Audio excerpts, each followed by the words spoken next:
మోకరించాలి. కింద ఆంటీ చెప్పినట్లుగా ప్రభు మీతో మాట్లాడాలంటే ముందు మీరు సిద్ధంగా ఉండాలి వినటానికి.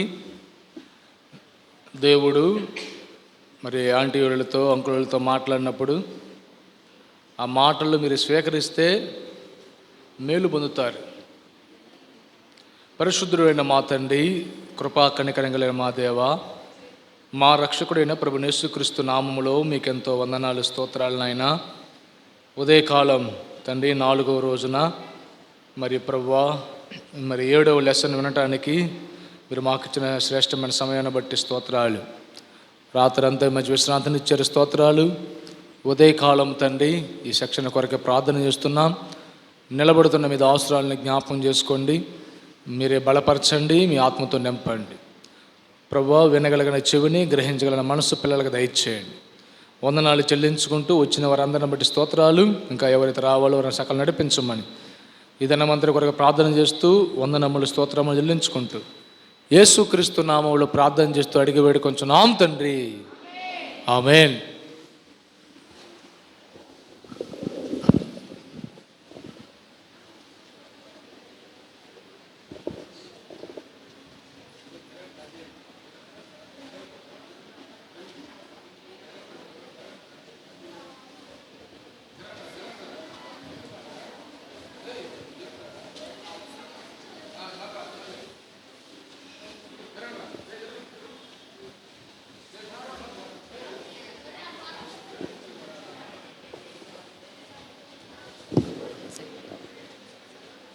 ప్రైజ్లా. తిన్నారు కదా. ఇప్పుడేం పని? ఇప్పుడు మనకి రెండో పని వినటం. తినటం అయిపోయింది కదా, ఇప్పుడు వినటం. ఈరోజు ఎన్నో రోజు? 4వ రోజు. ఎన్ని పాఠాలు విన్నాం మనం ఇప్పుడు? 6 పాఠాలు. ఈరోజు పాఠం ఎన్నో పాఠం? మన థీమ్ ఏంటి? మేము యెహోవాను సేవించేదం. ఎవరు చెప్పారు అది? యెహోషువ చెప్పాడు కదా. దేవుడు వాగ్దానం చేసిన దాన్ని నెరవేర్చే దేవుడు కదా. మోషేకు, యెహోషువకు, కాలేబుకు దేవుడు చేసిన వాగ్దానాన్ని నెరవేర్చాడు. అట్లాగనే యెహోషువ ఏం చేస్తున్నాడంటే ఆయన నడుచు మార్గం అంతట్లో దేవుడు ఆయనకి తోడుగా ఉన్నాడు. అంతేకాకుండా యెహోషువ ఎలాంటి నాయకుడు అంటే పరిశుద్ధాత్మతోనూ జ్ఞానంతోనూ నింపబడిన నాయకుడు కదా. మనం నేర్చుకున్నామా? 6 పాఠాలు నేర్చుకున్నారా? నేర్చుకోలేదా? సరే, ఈరోజు 7వ పాఠంలో మనం యెహోషువ గురించి కాదు కానీ ఇంకొక వ్యక్తి గురించి నేర్చుకుంటాం. ఎవరంటే రూతు. ఉందా బైబిల్లో? రూతు గ్రంథం ఉందా బైబిల్లో? ఏ గ్రంథం తర్వాత వస్తుంది రూతు? న్యాయాధిపతుల తర్వాత వస్తుంది. బైబిల్లో రూతు ఎన్నో గ్రంథం? బైబిల్ తీస్తున్నారు, తీమాకండి, తీయకుండా చెప్పండి. ఎన్నో గ్రంథం? ఎవరు? 5 కాదు. ఎవరు? 8. 8వ గ్రంథం. రూతు గ్రంథంలో ఎన్ని అధ్యాయాలు ఉన్నాయి? 4 అధ్యాయాలు ఉన్నాయి కదా. ఈరోజు పాఠం మనం రూతు గ్రంథం గురించి నేర్చుకుంటాం. రూతు ఏ విధంగా నిజమైన దేవుణ్ణి కోరుకున్నదో మనం నేర్చుకుంటాం. అయితే వినండి, దేవుని మార్గంలో నడుచుకున్న వారికి ఎన్ని కష్టాలు వచ్చినా, బాధలు వచ్చినా మనం అనుభవించినప్పుడు దేవుడు మనకేమి ఇస్తాడంట? బహుమానం ఇస్తాడంట. అలా ఈరోజు రూతు గ్రంథంలో ఉన్న 4 అధ్యాయాలని మనం క్లుప్తంగా నేర్చుకుంటాం. చూడండి, యూదయ బెత్లెహేం దేశంలో సూర్యోదయం అయిందంట. సూర్యోదయం అంటే మార్నింగా, ఈవినింగా?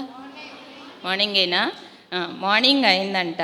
అప్పుడు యూదయ బెత్లెహేం దేశం నుంచి ఒక మనుష్యుడు తన 2 కుమారులను తన భార్య అయిన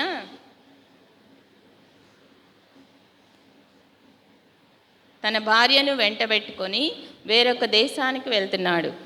ఆ మనిషిని పేరేంటంటే, ఈ మనిషిని పేరు ఎలెమెలెకు. ఏం పేరు?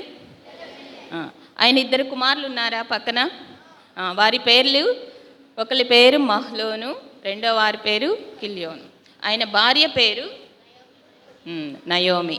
మీరు ఎక్కడికి వెళ్తున్నారు? ఏ దేశం నుంచి వెళ్తున్నారు? యూదా బెత్లెహేము దేశం నుండి పక్కనే ఉన్నటువంటి మోయాబు దేశానికి వెళ్తున్నారా? కనిపిస్తున్నారా? చూడండి, వాళ్ళ చేతిలో మూటలు ఉన్నాయి కదా, మూటలు పెట్టుకొని వెళ్తున్నారు. ఎందుకు వెళ్తున్నారు? యూదా బెత్లెహేం దేశంలో వర్షాలు లేని కారణంగా ఆ దేశంలో పంటలు పండటం లేదంట. కరువు బాగా తీవ్రంగా ఉందంట.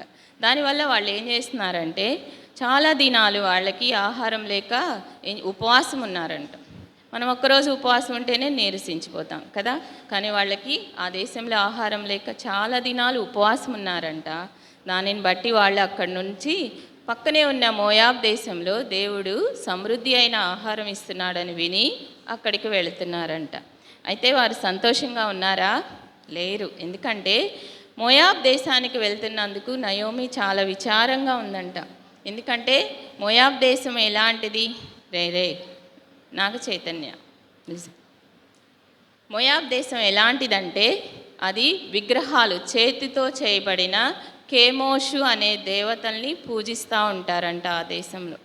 చేతితో చేయబడటం అంటే విగ్రహాలను మనం చూసామా? అన్యులు పూజించే విగ్రహాలు, వినాయకుడు, ఇలాంటి బొమ్మలన్నీ ఎవరు తయారు చేస్తారు? మనుషులే కదా. అలా చేతితో చేయబడినటువంటి కేమోషు అనే విగ్రహాన్ని మోయాబీలు పూజ చేస్తున్నారు. ఏ విగ్రహం పేరేంటి? కేమోషు అనే విగ్రహాన్ని మోయాబీలు పూజ చేస్తున్నారు. కాబట్టి నయోమి చాలా విచారంగా ఉందంట. ఎందుకంటే మోయాబు దేశం విగ్రహారాధన దేశం. ఆ దేశంలోకి వెళ్తే ఎలా ఉంటుందో పరిస్థితి అని చెప్పి చాలా బాధపడతా ఉందంట. అయితే ఎలెమెలెకు నయోమికి ధైర్యం చెప్తున్నాడు, నువ్వు బాధపడొద్దు, మనం మోయాబ్ దేశంలో కొంతకాలం మాత్రమే ఉండి తర్వాత బెత్లెహేముకు తిరిగి వెళ్ళిపోదాము అని చెప్పాడు. ఆ విధంగా వాళ్ళు కొంతకాలం మోయాబ్ దేశంలో ఉన్నారంట. ఎంతకాలం ఉన్నారు మోయాబ్ దేశంలో?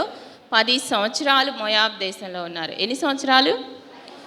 10 సంవత్సరాలు మోయాబ్ దేశంలో ఉన్నారు. అయితే నయోమి బాధపడిన రీతిగానే ఆ 10 సంవత్సరాల్లో ఆమె జీవితంలో చాలా సంఘటనలు జరిగాయి. ఏంటంటే ఫస్ట్ తన భర్త అయినటువంటి ఎలెమెలెకు చనిపోయాడా? తర్వాత మరి కొంతకాలానికి ఎవరు చనిపోయారంటే ఆమె 2 కుమారులు అయినటువంటి పేర్లేంటి? మహ్లోను, కిల్యోను, వాళ్ళు కూడా చనిపోయారు. ఇంకా నయోమి కుటుంబంలో ఎవరున్నారు? నయోమి, అలాగే నయోమికి 2 కోడళ్ళు ఉన్నారంట.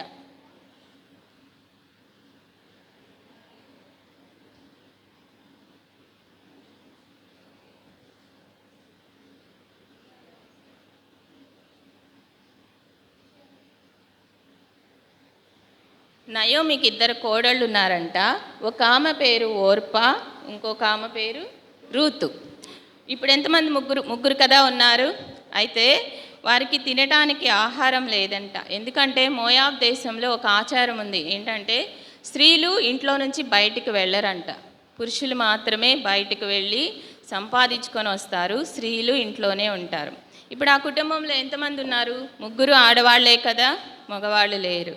కాబట్టి వాళ్ళకి ఆహారం సంపాదించుకోవటం కష్టంగా ఉంది. దానిని బట్టి నయోమి ఏం చేస్తుందంటే తను సొంత దేశం, ఏ దేశం నుంచి వచ్చింది నయోమి? మోయాబ్కి బెత్లెహేం నుంచి వచ్చింది కదా. నేను మరలా నా సొంత దేశమైన బెత్లెహేంకి తిరిగి వెళ్ళిపోతాను, ఇప్పుడు దేవుడు అక్కడ సమృద్ధి అయిన ఆహారాన్ని ఇస్తున్నాడు అని చెప్పి తన నిర్ణయాన్ని తన కోడళ్ళకి చెప్పి 3 కలిసి బెత్లెహేంకి ప్రయాణమై వెళ్ళారు. అయితే కొంత దూరం వెళ్ళిన తర్వాత నయోమికి ఒక ఆలోచన వచ్చిందంట. ఏంటంటే నేను బెత్లెహేం నుంచి మోయాబ్కి వెళ్ళినప్పుడు చాలా బాధలు పడ్డాను కదా, అలానే నా కోడళ్ళు కూడా అలానే బాధలు పడతారేమో అని చెప్పి వారిని తనతో పాటు రావద్దని బతిమిలాడింది.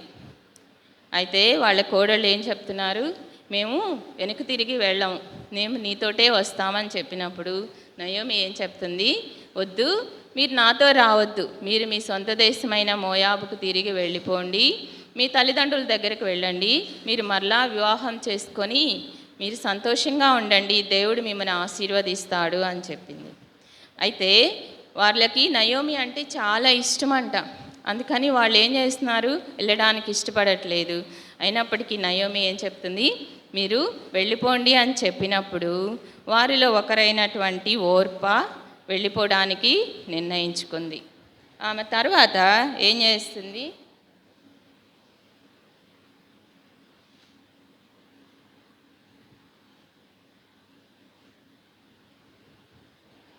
ఓర్ప వెళ్ళిపోవడానికి నిర్ణయించుకొని తను తిరిగి మరలా మోయాబ్ దేశానికి వెళ్ళిపోయింది. అయితే రూతు మాత్రం వెళ్ళలేదు. ఏం చేస్తుంది? నయోమి దగ్గరికి వెళ్ళి నయోమిని హత్తుకొని ఏడ్చిందంట. ఏడ్చి, నువ్వు నాతో రావద్దని, నన్ను విడిచిపెట్టమని నన్ను అడగొద్దు. నువ్వు ఎక్కడికి వెళ్తావో నేను కూడా అక్కడికే వెళ్తాను. నీ జనమే నా జనం. నువ్వు ఎక్కడ నివసిస్తావో నేను కూడా అక్కడే నివసిస్తాను. నువ్వు ఎక్కడ సమాధి చేయబడతావో నేను కూడా అక్కడే సమాధి చేయబడతాను. మరణం తప్ప మన ఇద్దరిని ఇంకేది వేరు చేయదు అని చెప్పి రూతును హత్తుకొని నయోమిని హత్తుకొని అక్కడే ఉండిపోయిందంట. అప్పుడు నయోమికి అర్థమైపోయిందంట, ఇంక రూతు వెళ్ళిపోదు, నన్ను వదిలి వెళ్ళదు అని చెప్పి అర్థమయ్యి వారిద్దరూ కలిసి బెత్లెహేం దేశానికి ప్రయాణమై వెళ్తున్నారు. ఆ రోజుల్లో బెత్లెహేం దేశానికి వెళ్ళాలంటే ఏమన్నా వాహనాలు ఉన్నాయా? లేవు కదా. వాళ్ళు ఎంత దూరమైనా సరే ఏం చేయాలంటే నడిచే వెళ్ళాలి. ఆ విధంగా వాళ్ళిద్దరూ నడిచి వెళ్తున్నప్పుడు వాళ్ళ బట్టలన్నీ మాసిపోయి ఉన్నాయంట. వాళ్ళ ముఖాలు ఎలా ఉన్నాయి? దుమ్ము కొట్టుకొని పోయి ఉన్నాయి. అయితే వాళ్ళు చాలా రోజులు ప్రయాణం చేసి బెత్లెహేం దేశానికి వెళ్ళారంట. ఆ బెత్లెహేం దేశానికి వెళ్ళినప్పుడు అక్కడ కొంతమంది స్త్రీలు వీళ్ళని చూశారంట.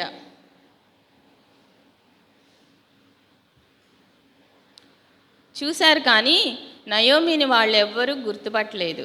అయితే వీళ్ళల్లో ఒక ఆమె నయోమిని గుర్తుపట్టి, ఈమె ఎలెమెలెకు భార్య అయిన నయోమి కదా, ఇంతకుముందు బెత్లెహేం దేశంలో ఉన్నప్పుడు ఈమె చాలా సంతోషంగా ఉంది, ఇప్పుడేంటి ఈమె ఇలా అయిపోయింది అని చెప్పి మాట్లాడుకుంటూ ఉన్నారంట. వారి ఆ విధంగా మాట్లాడుకుంటున్నప్పుడు అక్కడున్న ప్రజలు కూడా ఇంకా కొంతమంది గుమికూడారంట.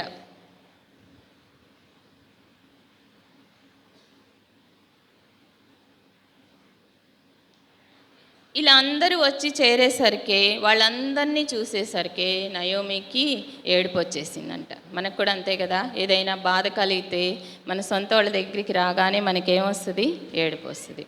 అలాగా నయోమి వాళ్ళందరినీ చూసి ఏడ్చేసి తనకు మోయాబ్ జీవితంలో జరిగినటువంటి సంఘటన అంతా వాళ్ళకి చెప్పిందంట. ఏం జరిగింది? మోయాబ్ దేశంలో ఉన్నప్పుడు తన భర్త చనిపోయాడు, అలాగే తన కుమారులు ఇద్దరు కూడా చనిపోయారు. ఆ విషయాలన్నీ చెప్పి తను చాలా బాధపడిందంట. నయోమి అంటే అర్థం ఏంటి? మధురము అని అర్థం కదా. బెత్లెహేంలో ఉన్నప్పుడు ఆమె జీవితము చాలా మధురంగా ఉందంట. అయితే ఎప్పుడైతే మోయాబ్ దేశానికి వచ్చిందో అప్పుడు ఆమె జీవితం మారాగా మారిపోయింది. మారా అంటే చేదు. కాబట్టి మీరు నన్ను నయోమి అని పిలవక మారా అని పిలవండి, ఎందుకంటే దేవుడు నన్ను బహుగా శిక్షించాడు, కఠినంగా శిక్షించాడు అని చెప్పి బాధపడి ఆ జనులతో తన బాధ అంతా చెప్పుకుందంట. తర్వాత కొంతకాలము వాళ్ళు బెత్లెహేంలోకి వచ్చారు. అయితే వారు బెత్లెహేంలోకి వస్తే వారి దగ్గర ఆహారం ఉందా? తినడానికి లేదు, ఎందుకంటే వాళ్ళు చాలా పేదవాళ్ళంట, వాళ్ళకి ఆహారం లేదు. అయితే వాళ్ళు బెత్లెహేంలో ప్రవేశించే సమయం ఆ దేశంలో కోతకాల సమయం. కోతకాలం అంటే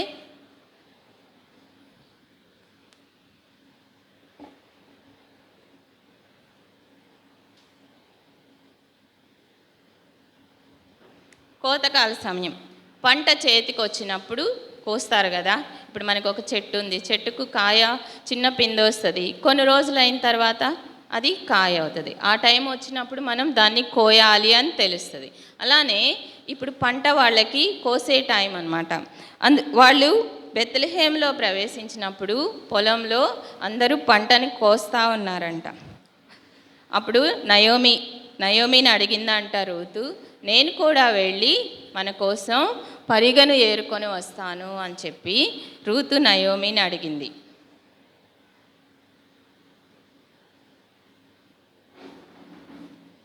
ఇప్పుడు నయోమి చాలా సంతోషించిందంట. ఎందుకు?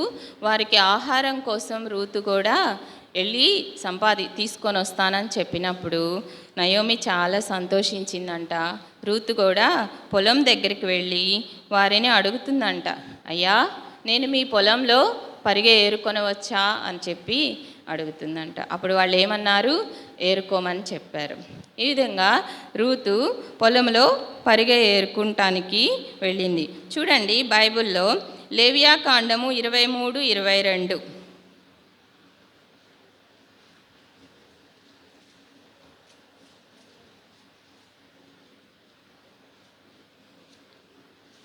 మీరు మీ పంట చేను కోయినప్పుడు నీ పొలము యొక్క ఓరలను పూర్తిగా కోయకూడదు, నీ కోతలో రాలిన పరిగెను ఏరుకొనకూడదు, బీదలకును పరదేశులకును వాటిని విడిచిపెట్టవలెను, నేను మీ దేవుడినైన యెహోవాను.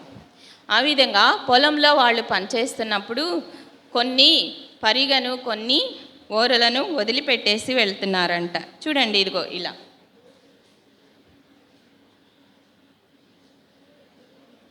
వీటిని వదిలేసి వెళ్తారంట. ఎవరి కోసం ఇవి? పేదవాళ్ళ కోసం, పరదేశుల కోసం వదిలిపెట్టి వెళ్ళమని దేవుడు ఆ దినాల్లో వారికి ఆజ్ఞ ఇచ్చాడు. వాటిని ఏరుకోవడానికి రూతు ఇప్పుడు పొలంలోకి వెళ్ళి ఏరుకుంటుందా? పరిగె ఏరుకుంటుందా?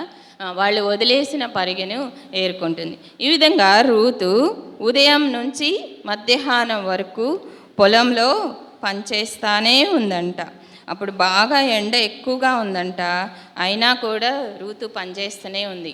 మధ్యాహ్నం అప్పుడు ఆ పొలము యజమానుడైనటువంటి బోయజు అక్కడికి వచ్చాడు.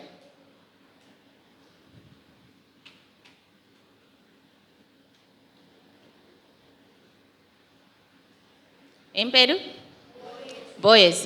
ఆ పొలానికి యజమానుడు ఎవరు? బోయజ్. బోయజ్ వచ్చి అక్కడ పనిచేస్తున్న వారిని చూసి యెహోవా మీకు తోడై ఉండును గాక అన్నప్పుడు వాళ్ళు ఏం చెప్తున్నారు? దేవుడు నిన్ను ఆశీర్వదించును గాక అని చెప్తున్నారు. మనం కూడా స్కూల్లో టీచర్ కనపడిస్తే గుడ్ మార్నింగ్, గుడ్ ఆఫ్టర్నూన్ అని చెప్తాం కదా. అలానే చర్చిలో అయితే ఏం చెప్తాం? Praise Lord aunty, praise Lord uncle అని చెప్తాం. అలాగా బోయేజు వాళ్ళకి శుభవచనాలు చెప్తున్నాడంట. చెప్పిన తర్వాత బోయేజు ఏం చేస్తున్నాడు? అక్కడ పనిచేస్తున్న రూతుని చూశాడంట. చూసి పొలంలో పనిచేస్తున్న ఒక అతనిని పిలిచి అడుగుతున్నాడు. పొలంలో పనిచేస్తున్న ఈమె ఎవరు అని చెప్పి బోయేజు అడుగుతున్నప్పుడు ఆయన ఏం చెప్తున్నాడు? ఈమె మోయాబ్ దేశం నుంచి నయోమితో పాటు వచ్చిన రూతు అని చెప్తున్నాడు.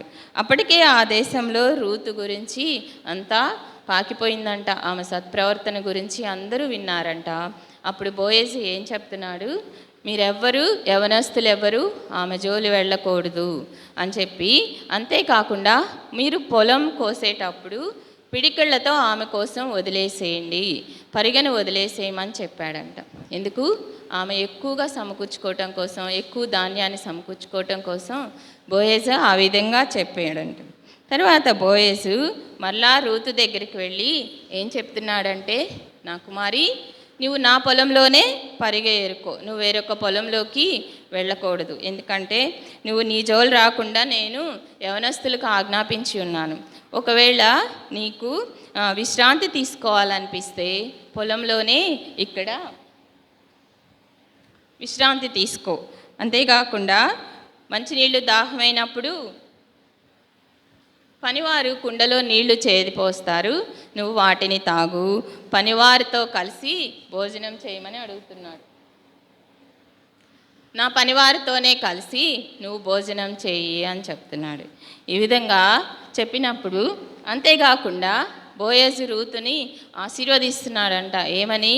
ఇశ్రాయేలు దేవుడైన యెహోవా రెక్కల క్రింద సురక్షితంగా ఉండటానికి వచ్చావు కాబట్టి దేవుడు నీకు సంపూర్ణ బహుమానం ఇస్తాడు అని చెప్పి బోయేజు రూతుని ఆశీర్వదించి వెళ్ళాడంట.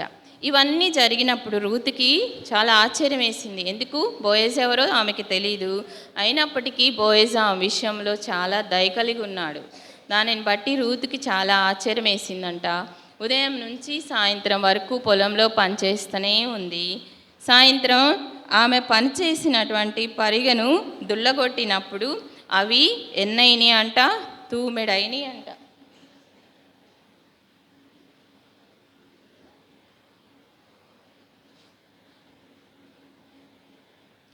తూమెడు గింజలు అయినాయి అంట. అంటే అవి ఎన్నో మనకు తెలియదు, కానీ ఆ గింజలన్నీ ఉదయం నుంచి సాయంత్రం వరకు కష్టపడి పొలంలో పనిచేస్తూ ఉందంట. ఆ గింజలన్నిటినీ తీసుకొని తన అత్త అయిన రూతు దగ్గరికి వెళ్తుంది.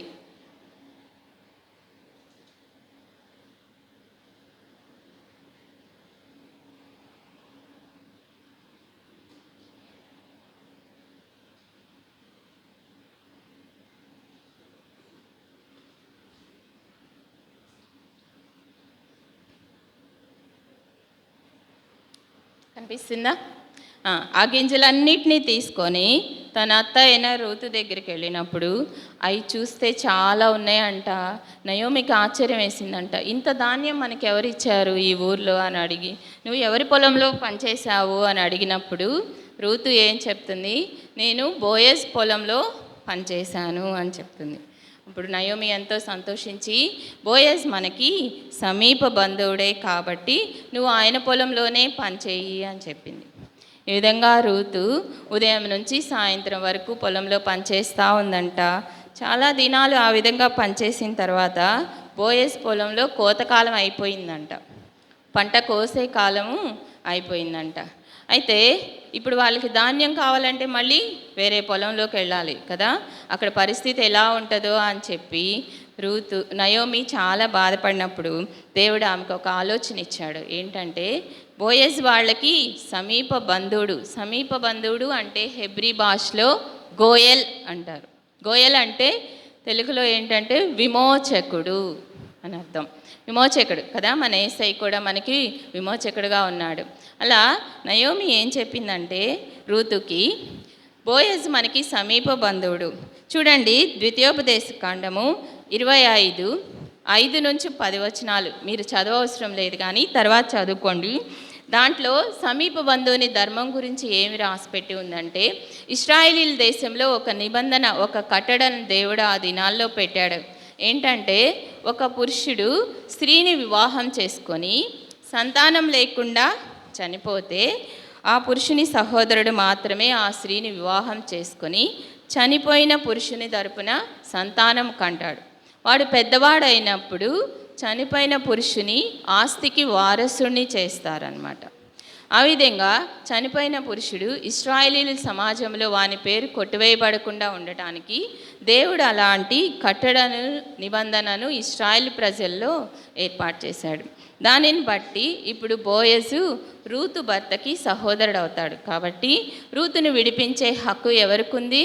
బోయజ్కి మాత్రమే ఉంది. సమీప బంధువుని ధర్మము లేదా విమోచన ధర్మము అంటే వివాహం చేసుకోవటం అన్నమాట.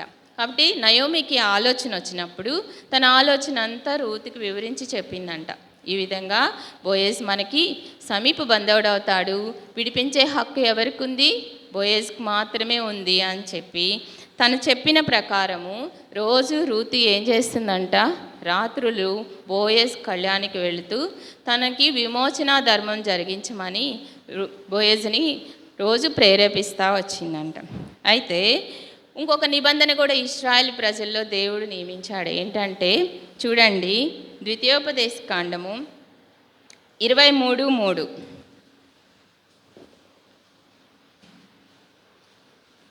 చదువుతారా ఎవరైనా?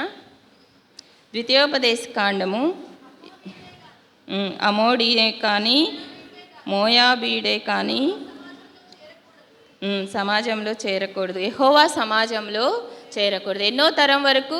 10వ తరం వరకు యెహోవా సమాజంలో చేరకూడదు అని ఆ దినాలలో దేవుడు ఇశ్రాయేలీల ప్రజలకి ఒక నిబంధన, ఒక కట్టడను విధించాడు. ఎందుకంటే ఆ విధంగా చేశాడంటే అమోనీయులు ఏ దేవతల్ని పూజిస్తున్నారు కదా, చేతులతో చేయబడిన కెమోషు దేవతలు అంటే మోయాబ్ దేశస్థులు విగ్రహారాధికులు.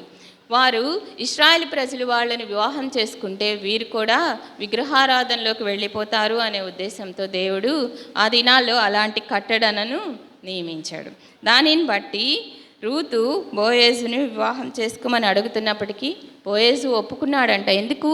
రూతు మోయాబీరాలే అయినప్పటికీ నిజమైన దేవుణ్ణి తెలుసుకుంది కదా, నిజమైన దేవుణ్ణి తెలుసుకుందా. ఓర్పా అయితే తను మరలా మోయాబ్ దేశంలో వెళ్ళడానికి ఇష్టపడింది, కానీ రూతు వెళ్ళడానికి ఇష్టపడలా. తన అత్తతోటే ఎన్ని కష్టం వచ్చినా బాధ వచ్చినా అక్కడే ఉండాలని నిర్ణయించుకుంది. అందుకని రూతుని వివాహం చేసుకోవడానికి బోయేజు ఇష్టపడ్డాడంట. ఈ విధంగా బోయేజు రూతు వివాహం చేసుకున్నప్పుడు దేవుడు వారికి ఒక కుమారుణ్ణి ఇచ్చాడు.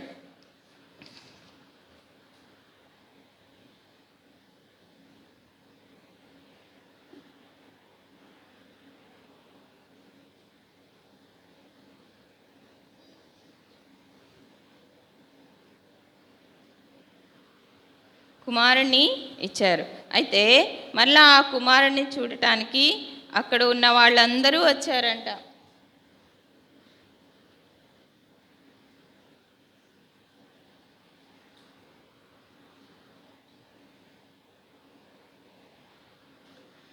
వచ్చి అక్కడ ఉన్న వాళ్ళందరూ చెప్తున్నారు రూతుకి, ఏమని చెప్తున్నారు, నువ్వు నిజమైన దేవుడిని నమ్ముకున్నావు, నువ్వు దేవుడికి నీవు సంపూర్ణంగా సమర్పించుకున్నావు కాబట్టి దేవుడు నిన్ను ఆశీర్వదించాడు అని చెప్తున్నారు. అంతేకాకుండా బోయేజు పొలంలో ఉన్నప్పుడు ఆశీర్వదించాడు కదా, ఇశ్రాయేలు దేవుడైన యెహోవా రెక్కల క్రింద సురక్షితంగా ఉండటానికి వచ్చావు కాబట్టి దేవుడు నీకు సంపూర్ణ బహుమానం ఇస్తాడు అని చెప్పి, ఆ విధంగా దేవుడు చేసిన వాగ్దానాన్ని రూతు విషయంలో నెరవేర్చాడు. అయితే అక్కడ ఉన్న వాళ్ళందరూ వచ్చి నయోమితో ఇలా అన్నారంట, 7 కుమారుల కంటే ఎక్కువైన రూతు నీకు ఒక కుమారుని కనింది కాబట్టి వానికి ఏం పేరు పెట్టమని చెప్పారు? ఏం పేరు రూతు కుమారుని పేరు? ఓబేదు. ఏం పేరు?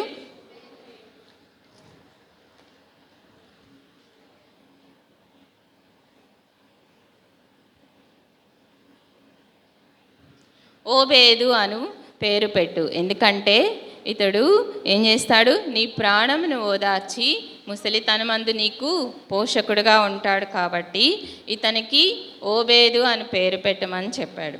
రూతు కుమారుని పేరు ఓబేదు. ఓబేదుకు కూడా బైబిల్లో ఇంకో కుమారుడు ఉన్నాడు, ఆయన పేరేంటి? యెషై కుమారుని పేరు రాజైన దావీదు వంశావళిలో నుంచే యేసుక్రీస్తు ప్రభువారు ఈ లోకానికి వచ్చారు కదా. రూతు కూడా నిజమైన దేవుణ్ణి నమ్ముకుంది కాబట్టే దేవుడు ఆమెను ఎంతగానో ఆశీర్వదించాడు. అంతేకాకుండా దేవుని వంశావళిలోకి, యేసుక్రీస్తు వంశావళిలోనికి ఆమెను తీసుకొని వచ్చాడు. దేవుడు రూతుని ఎంతగా ఆశీర్వదించాడు అంటే, ఒకరోజు పొలంలో పని చేసుకోవడానికి, పరిగ ఏరుకోవడానికి వెళ్ళిన రూతుని దేవుడు ఆ పొలానికి యజమానురాల్ని చేశాడు కదా. బోయేజ్ పొలం అంటే ఇప్పుడు రూతుకు కూడా ఆమె యజమానురాలే కదా. అంత ఇదిగా దేవుడు ఆమెని ఆశీర్వదించాడు. అయితే ఓర్పా గురించి బైబిల్లో రాసిపెట్టి ఉందా? ఓర్పా గురించి బైబిల్లో ఎక్కడా రాయలేదు, కానీ రూతు గురించి మాత్రం దేవుడు బైబిల్లో రాసిపెట్టాడు. ఎందుకు ఓర్పా గురించి రాయలేదు? ఆమె తిరిగి మరలా లోకంలోకి వెళ్ళిపోయింది, పాపంలోకి వెళ్ళిపోయింది. దాన్ని బట్టి ఆమె గురించి ఎక్కడా దేవుడు ప్రస్తావించలేదు, కానీ రూతు గురించి మాత్రం యేసుక్రీస్తు వంశావళిలో రాయబడింది. ఆమె తమ జీవితంలో ఏం చేస్తుంది? దేవుణ్ణి గణపరిచింది కాబట్టి దేవుడు ఆమెను కూడా గణపరిచాడు. ఆ విధంగా రూతు దేవునికి ప్రాముఖ్యతనిచ్చింది, తన జీవితంలో దేవునికి ప్రాముఖ్యతనిచ్చింది. దేవుడు ఆమెను కూడా అత్యధికంగా ఆశీర్వదించాడు. ఇప్పుడు నేను గోయల్ అంటే ఎవరని చెప్పాను? హెబ్రీ భాషలో గోయల్ అంటే ఏంటి? విమోచకుడు కదా. యేసయ్య కూడా మన పాపాల కోసం, మన అపరాధములకు మనం క్షమించడానికి ఈ లోకానికి దేవుడు విమోచకుడుగా వచ్చాడు. ఆయన కార్చిన శిలువ రక్తం ద్వారా మన పాపాలకు విమోచన, మనకి రక్షణ వచ్చింది. తెలుసా యేసయ్య ఈ లోకానికి వచ్చాడని తెలుసా? ఎందుకోసం వచ్చాడు దేవుడు? మన కోసమే, మన పాపాల కోసం. మనం చేసినటువంటి పాపాలన్నిటినీ దేవుడు శిలువ మీద మోసాడు కదా. మనం తలతో చేసిన పాపాలకి ముళ్ళ కిరీటం పెట్టించుకున్నాడు, చేతులతో చేయబడిన పాపాలకి శీలలు కొట్టించుకున్నాడు, అలాగే కాళ్ళతో చేయబడిన పాపాల నిమిత్తం కాళ్ళల్లో శీలలు కొట్టించుకున్నాడు, పక్కలో బల్లెపోటు పొడిపించుకున్నాడు. ఇంత రక్తం కార్చాడు ఎవరి కోసం? మన కోసమే కదా. అలాంటప్పుడు మనం ఏం చేయాలి? మన దేవుడిని మనం సొంత రక్షకుడిగా మనం అంగీకరించినప్పుడు, నిజమైన దేవుడిని మనం అంగీకరించినప్పుడు ఆయన మనల్ని కూడా అత్యధికంగా ఆశీర్వదించే దేవుడుగా ఉన్నాడు. అంతేకాకుండా దేవుడు మన పేరుని జీవగ్రంథంలో రాస్తాడు, పరలోక రాజ్యానికి మనల్ని వారసుల్ని చేస్తాడు. సరే, ఈ పాఠం మీకు అర్థమైందా? నేను కొన్ని క్వశ్చన్స్ అడుగుతాను, చెప్పండి. నయోమి భర్త పేరేంటి? కుమారుల పేర్లు గర్ల్స్ చెప్తున్నారు, బాయ్స్ చెప్పట్లా. మీరు చెప్పమాకండి. బాయ్స్ కుమారుల పేర్లు, గర్ల్స్ చెప్పమాకండి. రాలా? బాయ్స్ గర్ల్స్ ఇప్పుడు బాయ్స్ చెప్తారు. మోయాబ్ దేశానికి తిరిగి వెళ్ళిపోయిన నయోమి కోడలు రూతా, ఒరే ఓర్ప. తర్వాత రూతు ఎవరి పొలంలో పనిచేస్తూ ఉంది, పరిగె ఏరుకుంటుంది? బోయజ్ పొలంలో ఏరుకుంటా ఉంది. అలాగే బోయజ్ రూతుకి ఒక ఆశీర్వాదం ఇచ్చాడు. ఏంటది? ఇశ్రాయేలీల దేవుడైన యెహోవా రెక్కల క్రింద సురక్షితంగా ఉండటానికి వచ్చావు కాబట్టి దేవుడు నిన్ను సమృద్ధిగా ఆశీర్వదిస్తాడు అని చెప్పి వాగ్దానం ఇచ్చాడు. ఏ దేశం నుంచి ఏ దేశానికి వచ్చింది? బెత్లెహేమ్ దేశం నుంచి మోయాబ్ దేశానికి వచ్చింది. ఎందుకు వచ్చింది? అక్కడ కరువు పరిస్థితులు ఎక్కువగా ఉన్నాయి కాబట్టి దానికోసమని అక్కడికి వచ్చింది. సరే, కంఠిత వాక్యం చూడండి. కీర్తన 91:2. ఆయనే నాకు ఆశ్రయము, నా కోట, నేను నమ్ముకొను నా దేవుడని నేను యెహోవాను గూర్చి చెప్పుచున్నాను. పలకండి. ఆయనే నాకు ఆశ్రయము, నా కోట, నేను నమ్ముకొను నా దేవుడని నేను యెహోవాను గూర్చి చెప్పుచున్నాను. కీర్తన 91:2. సరే, అందరు మోకాళ్ళ మీదకి వస్తే అంకుల్ ప్రార్థన చేస్తారు.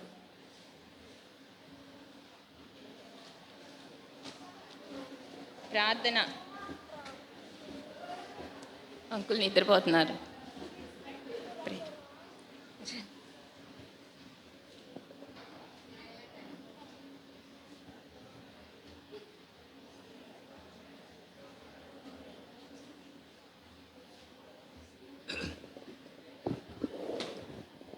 ఒక్క నిమిషం ప్రార్థన చేద్దాం.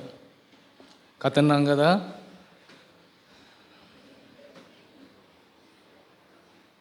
మాటలు వినపడుతున్నాయి. ఇంకా అక్కడ గర్ల్స్ నుంచి మాటలు వినపడుతున్నాయి.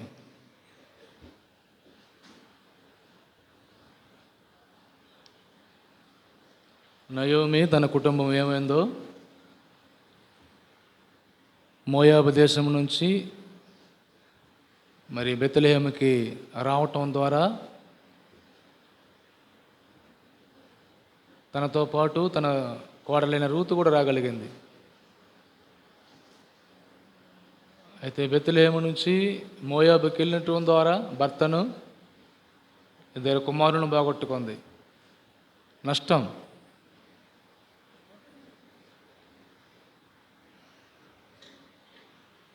ఈ VBSలో నీకు ఆశీర్వాదాలు కావాలంటే దేవుని మాటలు వింటే